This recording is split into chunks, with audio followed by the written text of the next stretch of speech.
Okay, okay, calm down, calm down. Calm down, baby, calm down.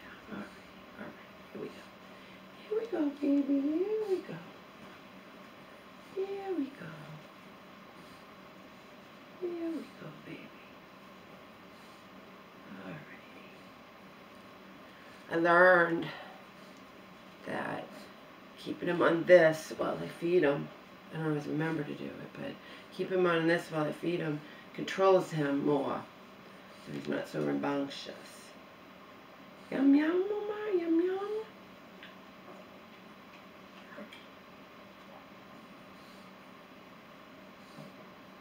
don't know if this is even showing. Might be cutting off the top of my head. Alright, honey, calm down. Life is good. We're eating. Alright. Life is not good. It's not that bad when we can sleep and eat, right? He was up early and fell back to sleep. He went to the bathroom but then wouldn't stop crying, so just like you comfort a little baby, I got him out and he slept in my arms for hours.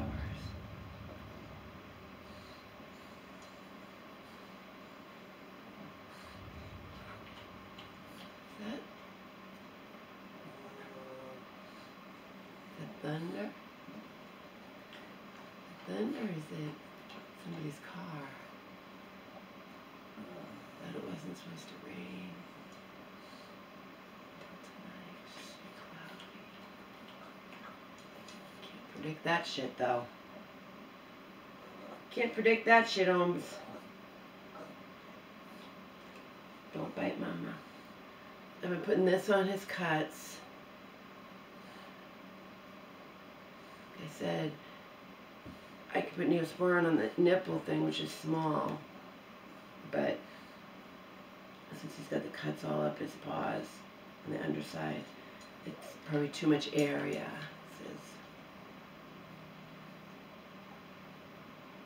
And I can't keep running to the vets. I'll run to the vets for something I think it's major, but I'd run to the vets if this looked like infected and was oozing pus and all that. So.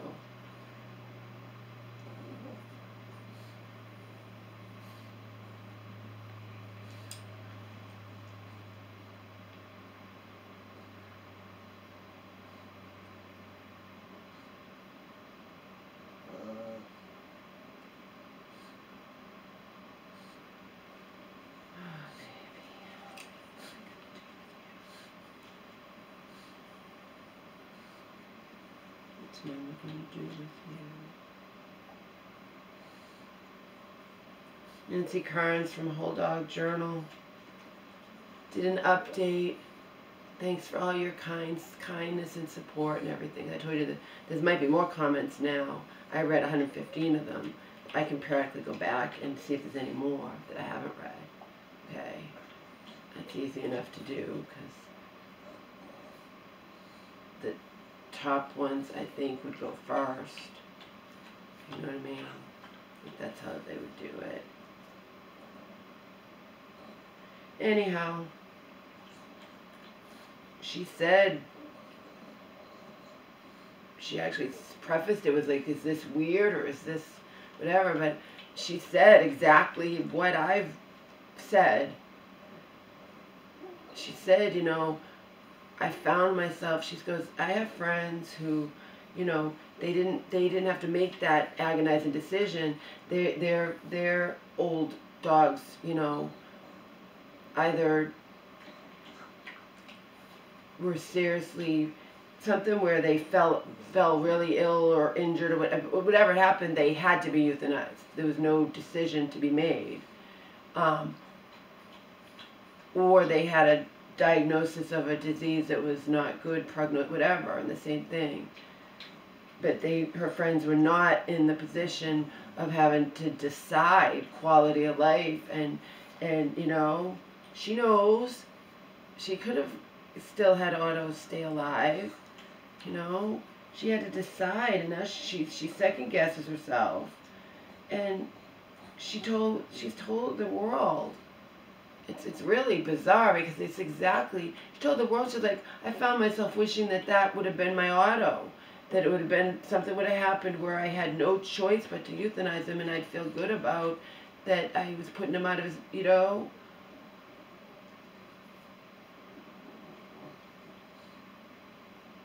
Because then the decision is out of your hands. Then you know you did the right thing. Then there's no second guessing whatsoever. See? It'd be the same thing as me saying, I said the same thing as her. It's very weird. It's very eerie. It's like, it's not eerie though. It's just that it happened. I found her.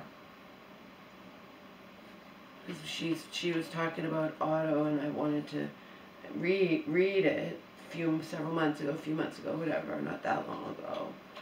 And then she was saying I wasn't aware of him, like other readers, subscribers who've known him since he was a puppy 16 years ago, you know. And she was saying that, talking about him being old, and she doesn't know what's in his different problems. He's got 4 different pain medications, all that,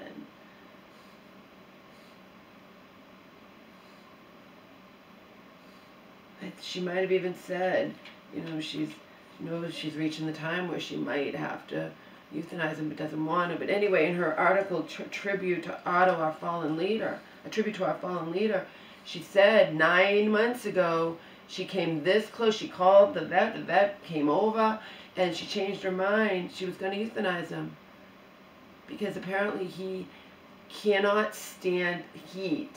And the older he's gotten with his arthritis and everything, he just cannot stand the heat. And then he has some dementia, so he'll have her up several times in a night. But she didn't resent that. She just wants to keep him around, okay?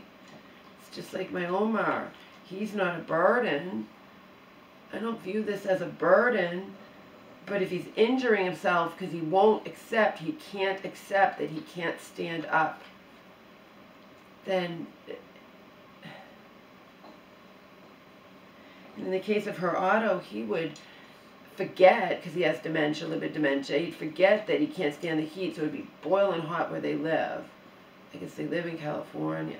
It'd be humidity and heat or whatever, wherever they live, it'd be boiling hot. He'd ask to go outside, and then a few minutes later, in the middle of the night, he'd want to come back in, and he'd do that a few times in the night. He'd forget that it was boiling hot. So he'd want to be outside. He loves to be outside. She also said to us that she was concerned him wanting to be outside because he's so old now, and he wants to be out in his sandbox they made for him when he was young, when they first got him, and he dug up their flower bed. So he just wanted a place to dig, so they gave him his own sandbox, and he loves it. And now, 16 years later, he still loves it, but she worries about him being out there and getting attacked by coyotes. But she faced the fact that that's where he wants to be, you know. She's not going to change that.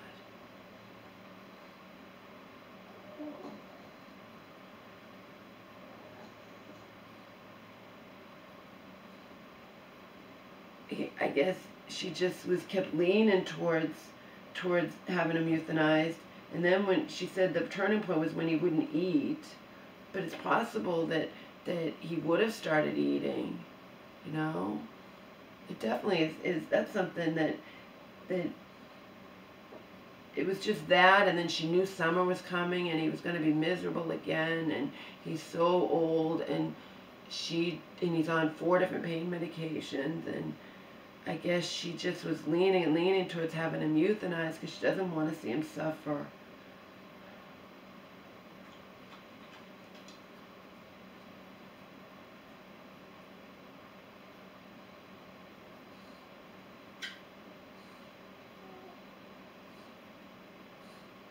It didn't seem to me like he yet needed to be euthanized.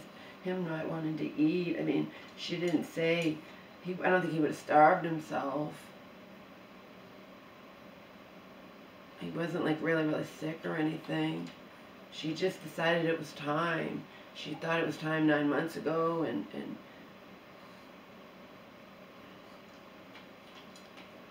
but I would never condemn her if she hadn't put him to sleep, because again, he didn't fall seriously ill. He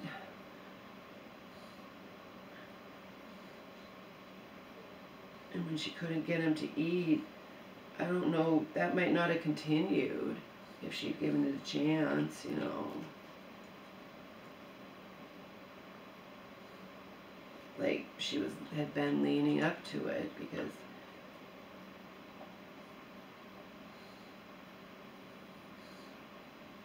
she felt like he was suffering too much, and she knew it was going to start getting worse when the heat came again. So she got an extra 9 months with them, but she did say the same kinds of things that I had been thinking, you know. She just wanted it to be a no, there's no, it's the decision's out of your hands. You know, beyond any shadow of any doubt, you needed to have him euthanized. That would have been like me with Omar a few months ago when I was positive that he was going to die. When I couldn't wake him up. When he was on that Cavenia, and then I look up, that can cause you to be lethargic or whatever, but I couldn't get him to awake. And he'd already been sleeping a long time, and I'd never had that. You can always wake him up, and then he snapped out of it. But that would have been in an instance where I would have been, you know, felt assured and confident about my decision. And I told you, Joe said he'd lend me. I was looking up the home ones.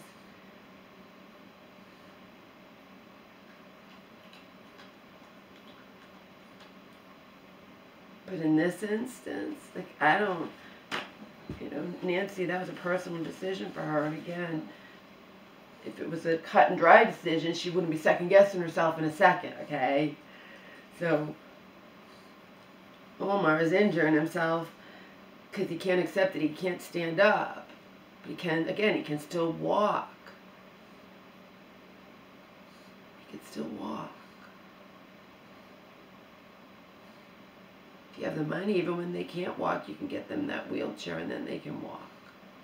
And they can walk easier probably than they can with, like, Omar can walk now without it, but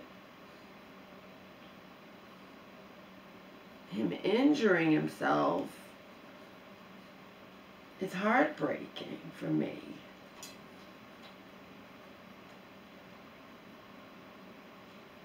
But he's still my Omar. He still loves to eat, but also, now that I don't have him in the laundry room anymore, which I didn't do that to be mean, you can't always think in this life. I didn't put him in the laundry room to be mean. I put him in the laundry room because he didn't want to sleep in my bed with me anymore. That was definite. He didn't want to do that. I tried doing that and it didn't work out, and he was falling off the bed and stuff. And that was scary, but he just did, he was agitated. He didn't want to sleep in my bed. Okay? He preferred sleeping in his pen. But then I couldn't monitor what was happening in the pen. And I just didn't think, like, having him in my room, I just didn't think to do that, I guess. He'd always had his pen in the laundry room before.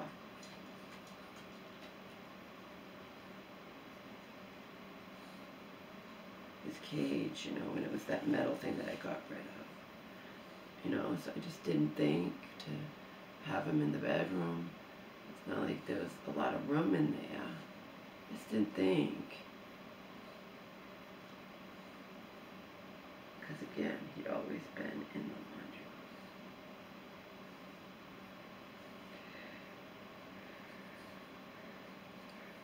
But then in bed when he was at least sleeping in the bed with me at night, even if he was in the cage during the day. Only out, but he'd also be out to sit on the couch with me if I was watching TV. You know what I mean? He wasn't like in the cage constantly. Remember, he went blind when he was 10, and up until years and years went by, and he still was walking through the house. Blind.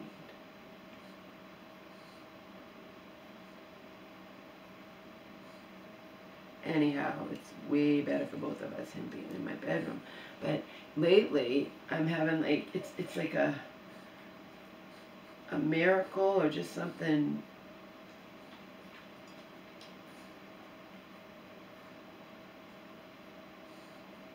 Whatever, I can't think of the word.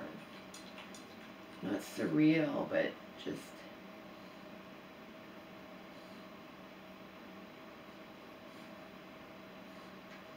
I don't know the word. He's actually falling asleep and being happy and for hours on my chest, okay, while I pet him. And if I fall asleep too, it's like serene. Is that the good word? It's very serene. It's like very calming. And he's like my old Omar again, you know. So it's like a reborn type thing. I wasn't having him sit with me because I had tried and he would struggle. I had tried, of course I had. And he'd sit with me for a few minutes and struggle. And lately, it's, like I said, it's like this transcendent thing. He's like, he will fall asleep on my chest for hours now. Which he wasn't doing before. So now that's only making it like even more. I can't euthanize him. I can't do it, you know. So I have this bargaining thing. It's like if he would just stop struggling and hurting himself in his thing. He has nowhere to go anyway. Why can't he just stop trying to stand up and accept that he can't? The answer to that is he just can't. I'm sure there are other dogs that do accept it, and Omar can't. And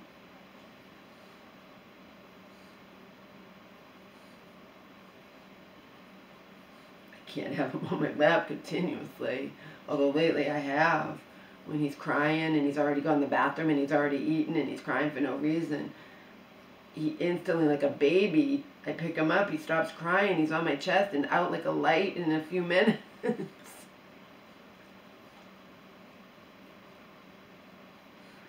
The most unreal thing, because I never thought it would happen again.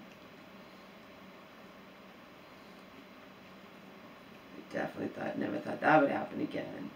Like I said, I used to be able to get, 5-10 minutes, and then you start struggling, and now he's calm, and he'll literally fall asleep on my chest for hours. He's done it a few times this week. I mean, it's unreal. Yesterday, the same thing. And then this morning, we both fell back to sleep.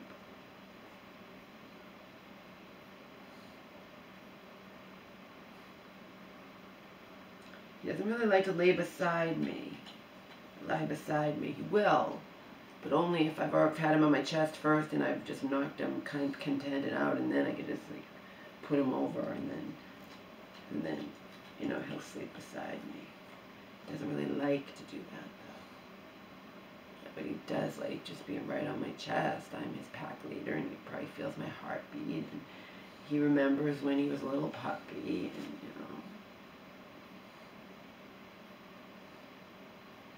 that's what he used to do with Donald when he was a baby. He used to sit there and go to sleep on his chest.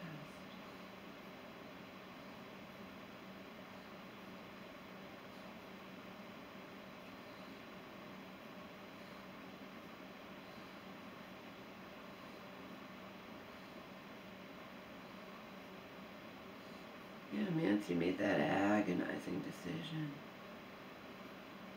When I first discovered her and Otto a few months ago, I was aware of her. I'd read articles here and there, but not about Otto. She started probably writing a little more about Otto when she's being faced with him getting old, and she wanted to let us know that,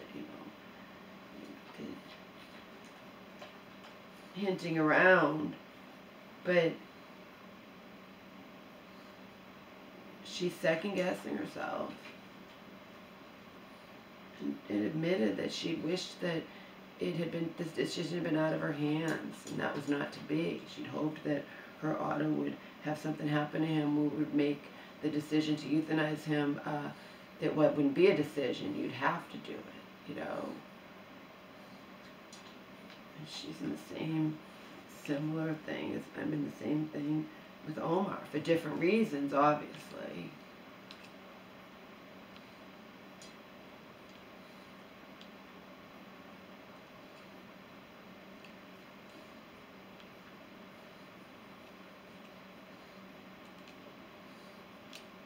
But she didn't say, she said he stopped wanting to eat, but he would eat something. But, you know, but he might have snapped out of that. I don't know. I think everything that I'm thinking is what she's thinking, and she's second-guessing herself, but there's no point in second-guessing yourself after you've done it, you know. Bottom line is, she agonized over it. She suspected didn't do it because he was inconveniencing her, or a burden, or whatever.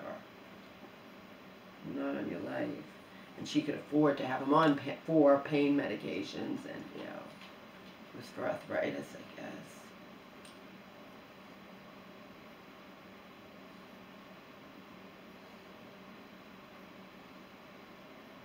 With Omar, it's just the not being able to stand up and not being able to accept it, and injuring himself.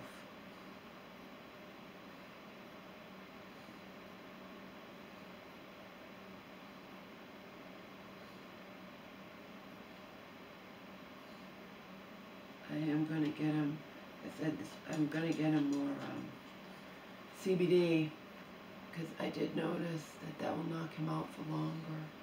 It's interesting, because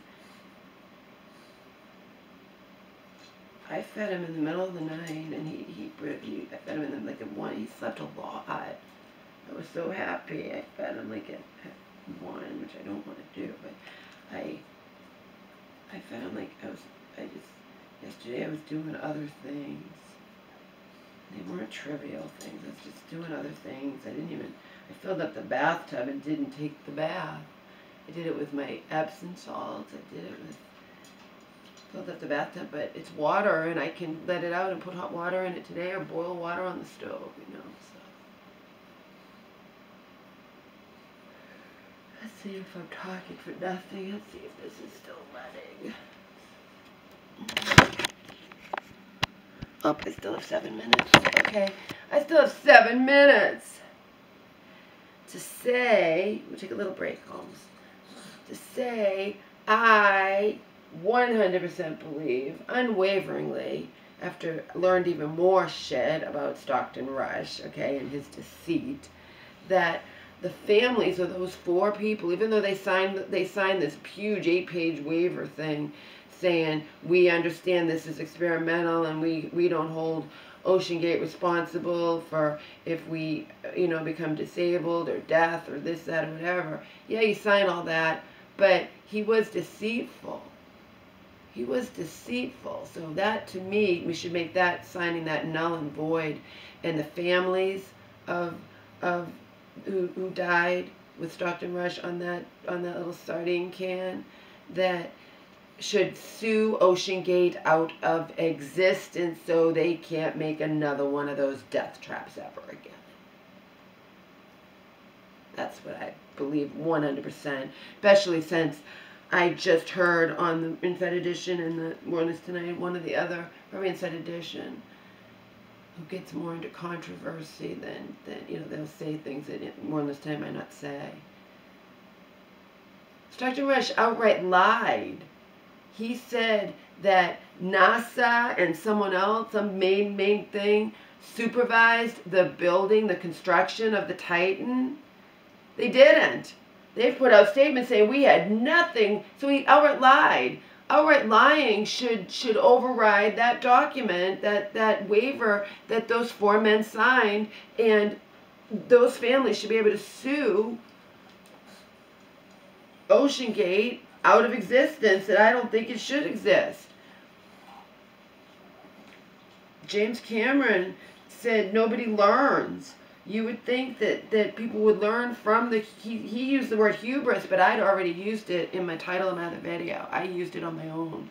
And then I watched James Cameron, who, you know, the Titanic franchises. He's visited that Titanic 37 times, but on much better constructed things. You get it? The Titan, Stockton Rush, intentionally cut huge corners. He deceived. He said that he worked with these major companies like NASA, I think, or something. I can't remember exactly but I think he said NASA. He said that he worked with them on the construction of it, and they said he's lying. We never. So, what the fuck? That's hubris.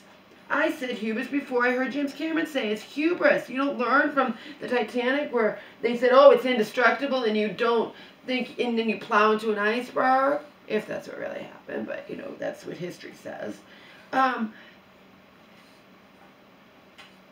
You get it? So he built this thing and ignored safety things, ignored warning things. Like I said, experts are saying, they think that what happened was, and it could go back to what I was saying about that 4,000 feet versus 12,000 feet. He fired an employee who raised safety concerns. He fired him. He raised safety concerns about the Titan. That's hubris. Okay, so for him, if the right saying is poetic justice, he am dying on his own thing, but those 4 others, no, they weren't aware of all of this. Their families deserve to sue OceanGate out of existence, and a lot of us would be very happy if OceanGate is sued out of existence. If they at least get compensation for their loved ones' deaths, and they close that shit down, okay? They close it down for good, okay? He cut corners, this Stockton Rush. Sorry to speak ill of the deceased, but tough shit. He cut corners. He lied. He deceived. He was nonchalant, hubris, blasé about the safety. He broke rules admittedly and is nonchalant, flippant. It's like rules are meant to be broken. Not when they're taking people's lives in their hands. It probably exploded because it went down too many times. It probably has to do with that part where it said it's not meant to go more than 4,000 feet and you just nonchalantly go 12,000 feet. You lulled your people who paid $250,000 a pop, $250,000 a pop. You lulled them into a false sense of security because you went along with them. Of course they're going to think nothing's wrong if he went with them. I mean, so yeah, they're going to sign that, and they knew, you know, in the back of your hand, you know at the back of your mind you can die, but you don't think you will. Okay, same with those women who run off to Mexico and to get the low-cast plastic surgery. You know there's a chance and you take it. But you deserve to have all of the info. And if he deceived and lied and cut corners and didn't say to his passengers who were paying those $250, that then the families can't bring them back, but you can kill 2 birds, 1 stone. You can hopefully get a lot of money for their deaths, even though they signed those. They signed them without all of being privy to all the info that was important, okay? So I think a judge and a jury, if it would probably be settled anyway, but I think a judge and a jury would find in their favor. I sure as fuck would, in the family's favor, even though they signed that. You know, and like James Cameron said, you know, you can take risks or whatever, but you have to make it so you mitigate those risks as much as possible, not cut corners left and right and say, bah, bah, bah, fuck you to safety concerns with hubris, filled with hubris. Stockton.